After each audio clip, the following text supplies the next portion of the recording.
2022년 8월의 첫째 주일이 되겠습니다.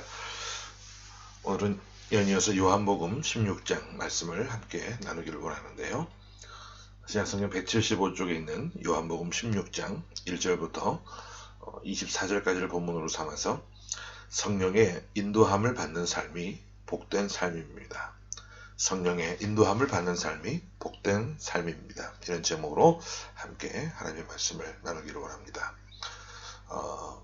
오늘이 주일이 입추인데 가을의 문턱이라고는 하지만 굉장히 매일매일 무더운 날씨들이 이어지고 있습니다. 저희들이 있는 이곳 칭다오도 보통 딱 한 기온이 36도에 37도까지 올라가고 있는데요. 이곳에 살아온 10여 년의 그 세월 속에서 가장 더운 그런 여름을 보내고 있는 것 같아요. 어차피 이 또한 지나갈 것이고 곧 계절의 순리대로 선선한 바람이 불고 또 가을이 오겠죠. 자, 학생들에게 교육감이라고 하는 존재는요, 평소에는 전혀 상관이 없고 관심이 없는 존재입니다. 교육감은 높은 자리에 있는 사람이고 학생들은 학교에서 공부만 하고 있기 때문에 별 상관이 없어요. 아이들이 또 관심도 없고요. 그런데 학생들에게 이 교육감이라고 하는 존재가 상관이 있고 연관이 있는 날이 옵니다. 여러분들 눈치를 채셨겠지만 바로 교육감이 학교를 시찰하러 오는 날이죠.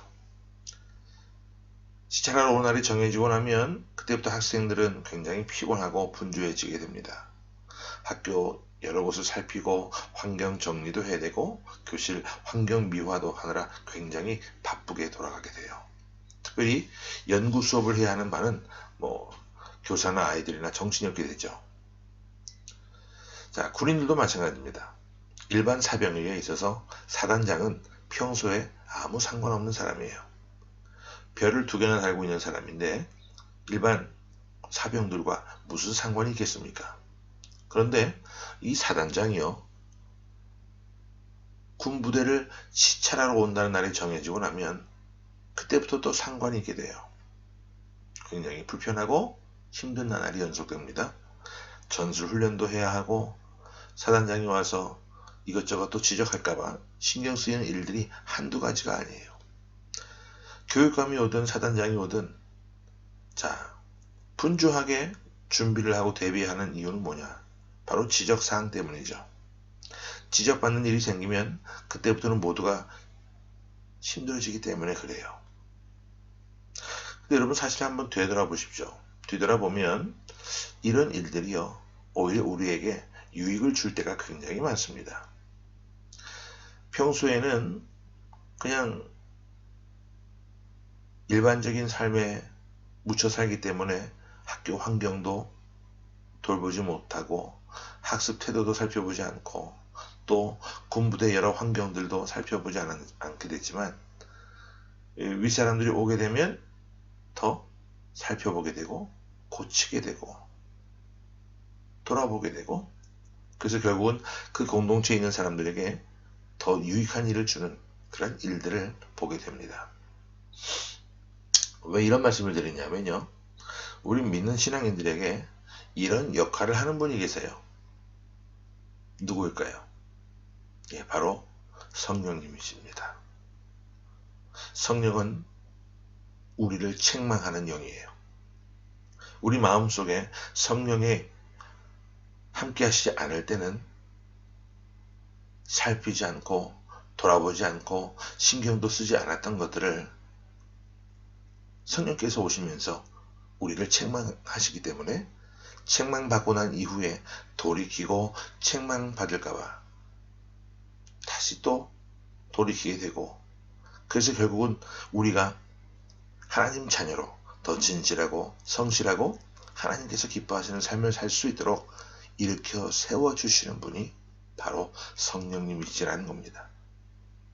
오늘 말씀을 보면 예수님께서 성령이 우리에게 오셔가지고 주시는 여러 가지 유익들을 설명하고 있는 말씀이 되겠습니다. 예수님께서 6월절 어린 양으로 이 땅에 오셨어요. 예수님이 이 땅에 오셔서 6월절 어린 양으로 돌아가시고 3일 만에 부활하시고 승천하시고 나면 그 다음으로 성령을 보내주시겠다 약속해 주셨습니다. 그런데 그것이 결국은 우리에게 무엇이 된다? 네, 유익이 된다고 주님께서 말씀해 주셨어요. 그러면 7절 말씀부터 함께 보겠습니다. 본문 7절입니다. 시작. 그러나 내가 너희에게 실상을 말하노니 내가 떠나가는 것이 너희에게 유익이라. 내가 떠나가지 아니하면 보혜사가 너희에게로 오시지 아니할 것이요 가면 내가 그를 너희에게로 보내리니.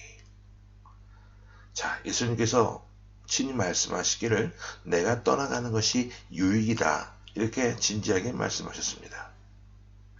예수님께서 떠나가셔야 보혜사 성령님께서 오시게 되시고 예수님께서 그분을 사람들에게 보내게 되신다고 말씀하셨어요.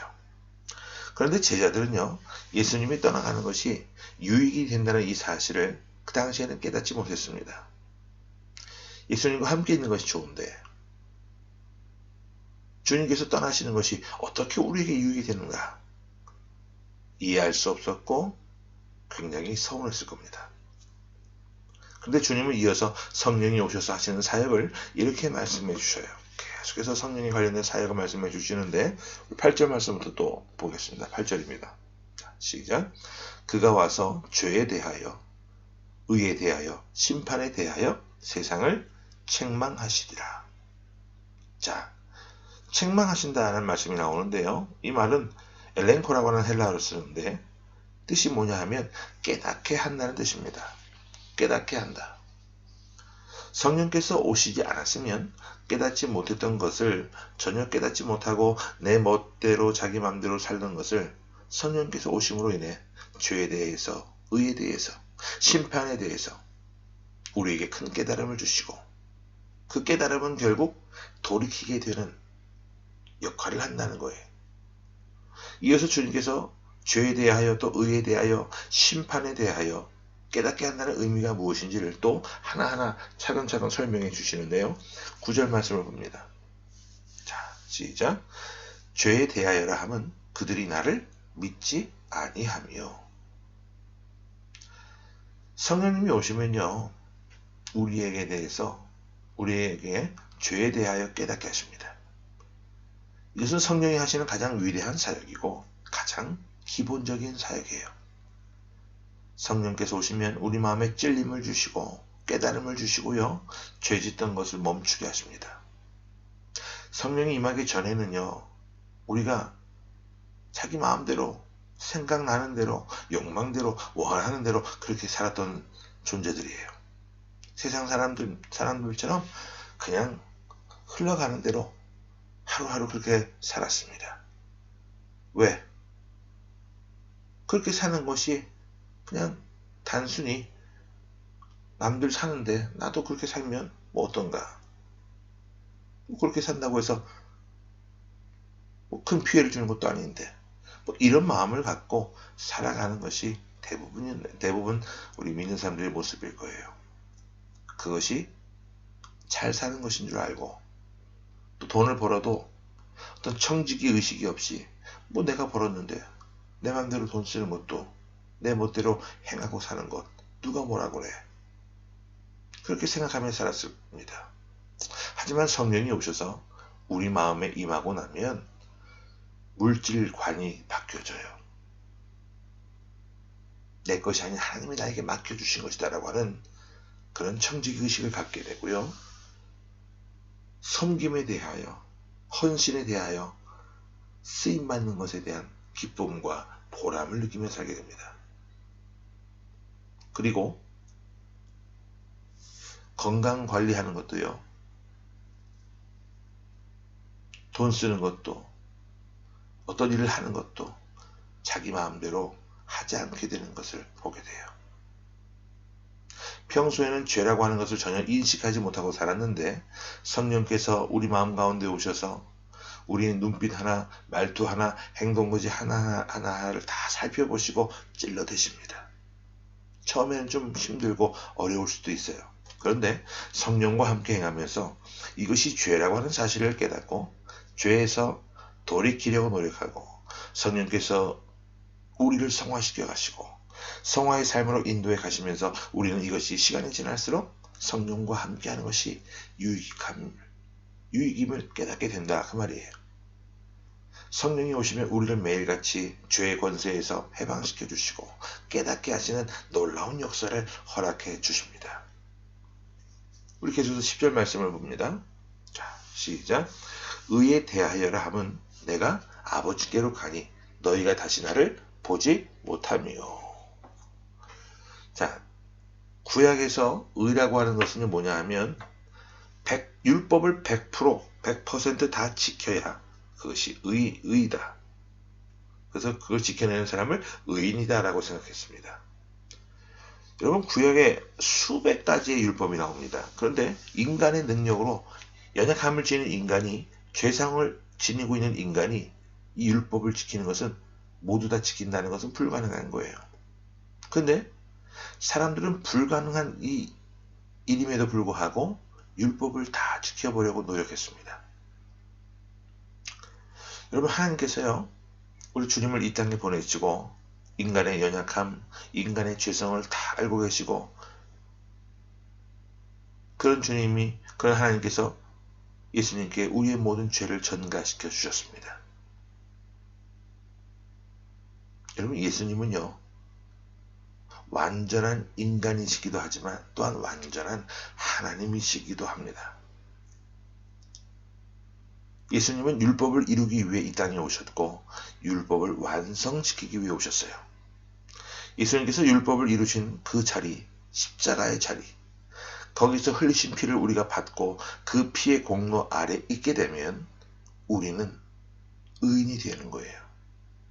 율법으로 행함으로 의인이 되는 것이 아니라 예수님의 피의 권세, 속죄의 권세 아래 있게 되면 우리가 의인이 되는 겁니다. 그 주님께서 십자가의 크나큰 사명을 이루시고 하나님께로 가셨습니다. 이제 예수님께서 가신 것이 오히려 우리에게 의의 권세를 덧입게 된다는 거예요. 하지만 사탄이라고 하는 존재는 끊임없이 우리를 참수합니다. 찔러댑니다. 행동을 해야 의인이다. 행위로 이루어져야 의인이다. 계속해서 우리를 찔러댑니다. 하지만 성령이 오시면 우리 마음속에 임재하신 성령께서는요, 예수의 피의 권세 아래 있는 것이 의인이라고 깨닫게 해주세요. 행위로서 의인으로 될 수 없고 예수의 피의 권세 아래 있는 것이 의인이고, 여기에 감사해서 성화의 삶을 성실히 살아나가서 의를 이루라 말씀하십니다. 성령께서는 우리를 의인되게 만들어 주시고 의인됨을 깨닫게 해주시는 참으로 좋은 영이라는 겁니다. 우리 한 절 더 보고 말씀을 정리하겠는데요. 11절 보고 정리해 봅니다. 자, 11절입니다. 시작. 심판에 대하여라 함은 이 세상 임금이 심판을 받았습니다. 성령이 오시면요, 사람들이 종말 의식을 갖고 살게 돼요. 하지만 성령이 없는 사람은 자기 자신이 영원히 살 것처럼 착각합니다. 기껏 길게 살아봐야 100년 남짓한 인생 아니겠어요? 그런데 마치 1000년 만년 살 것처럼 물질을 쌓아놓고 자기 욕심대로 살아요. 하지만 성령이 오시게 되면 반드시 세상에 종말이 올 것이라고 하는 인식을 갖고 매일매일 살게 됩니다. 내가 세상을 떠나기 전에 종말이 오게 되면 예수님께서 공중권세로 재림하실 것이라는 것, 그리고 예수님이 재림하시기 전에 내가 세상을 떠나게 되면 하나님의 심판대 앞에 서게 될 것이라는 것을 성령은 우리로 하여금 매일 깨닫게 하십니다. 만약에 이런 종말 의식이 없게 되면 우리가 얼마나 큰 죄를 짓고 살게 될까요? 나중에 건강에 문제가 생기고 이제 세상을 떠날 날이 가까이 오게 되었을 때 그때 후회해서 무엇하겠습니까? 눈 감을 때마저도 회개한다면, 돌이킨다면 좋겠지만 끝까지 돌이키지 않고 완고한 얼굴로 눈을 감는 사람들 참 많이 봤습니다. 성령은요, 우리에게 심판이 있음을 깨닫게 하십니다. 그래서 겸손하게 종말 의식을 갖고 살게 하세요. 세상 모든 임금이 심판을 받은 것처럼 우리도 심판을 받게 될 것이다. 이것을 깨닫게 해주십니다. 이렇게 성령이 오시면 우리에게 유익한 일들을 보내어 주세요. 죄를 깨닫게 하시고 진정한 의가 무엇인지 알게 하시고 심판이 있음을 깨닫게 하시고 종말 의식을 갖고 살게 하십니다. 여러분, 하루하루를 성령과 함께 동행하는 삶을 사시기 바랍니다. 어차피 우리는 이 세상에 태어난 그 순간부터 시한부 인생이에요. 이제 태어난 그 순간 이후부터는 심판의 초점을, 인생의 종말을 향한 시간이 흘러가게 되어 있어요. 그런데 우리가 이 세상에 한번 태어나서 죽게 된다, 그것으로 세상의 끝인가? 아니라는 거죠. 또 다른 세상이 있잖아요. 그것을 우리가 믿기에 오늘도 우리가 함께 모여 예배하는 것이고, 그것을 알고 믿기에 함부로 인생 살지 않고 함부로 판단하지 않고 함부로 정죄하지 않고 함부로 내 물질을 쓰지 않고 함부로 내 건강한 몸을 사용하지 않게 되는 거예요. 주님이 떠나시고 나서 성령이 이 땅에 오시고 그분이 우리의 마음 가운데 늘 임재하시도록 여러분 늘 마음을 열어 간구하는 삶이 되시기 바랍니다. 그것이 나의 인생에 큰 유익이 됨을 기억하시고 날마다 성령 하나님과 동행하면서 주의 뜻을 이루어 나가는 성령의 인도함을 받는 그런 복된 인생이 되시기를 간절히 주의 이름으로 축원합니다. 아멘. 함께 말씀을 기억하며 기도합니다. 고마우신 아버지 하나님, 은혜를 감사합니다. 성령의 인도함을